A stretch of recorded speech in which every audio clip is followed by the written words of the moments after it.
Isa sa mga kinainan ni Isko Moreno na tumbungan dito sa Moriones, Tondo. What's up sa inyo mga katrupa? For today's video, kakain tayo sa isa sa mga pinakamasarap na tumbungan na nakainan ko dito sa Tondo, Manila. At nagsiserve din sila ng iba't ibang lutong putahe katulad ng pork asado, lechon kawale at iba pa dito sa Moriones, Tondo, Manila. Ito ang DJJ Eatery o tumbungan sa Moriones at open sila 24 hours Monday to Sunday. Saktong-sakto ito mga katrupa ngayong tag-ulan. So ano pang hinihintay natin mga katrupa? Tara tara tara tara! Magkano yung tumbong doon? 100. Pwede ko siya kalahati. May tumbong natin. Magkano sa kalahati? Kalahati po, ipakita ko. Ganit po siya kadami, boss. Yung kalahati namin, yan po. Yan, 50. Tap, 50 lang po yan. Ito po yung 100. Yan po, boss.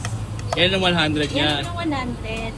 So, tapos magkano naman yung lechon ano nyo? Ang lechon po natin ay 120. 120 siya. Opo, isang order. Pwede rin kalahati. 120 ang isang order. 100? Opo, 120 po. 120 to. 120. Tapos, Natin ang tumbong. yan. Nilalagyan pala siya. Para po malasa. Yan. Ano po yung kalahati? Yan, kalahati. Ay, ano din? So, Nay, totoo bang kumain dito si Isko Moreno? Opo, totoo po yan. Dito kumain si Isko Moreno. Dalawa lang. Masarap po. Yan po ang seller po namin. Dati raw may murkon kayo dati dito Po?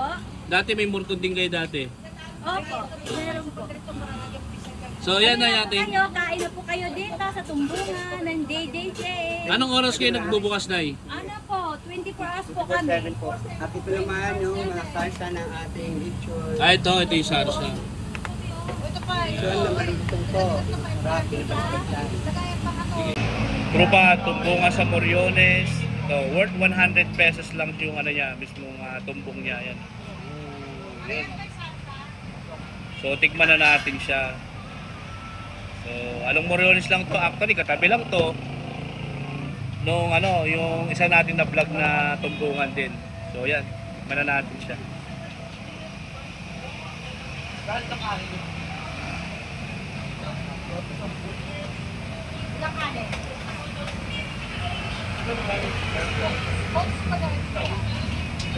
Uy, sarap ah. Isang extra. Sarap to ah. Ang maganda sa tumbong niya, masarap ang tumbong niya.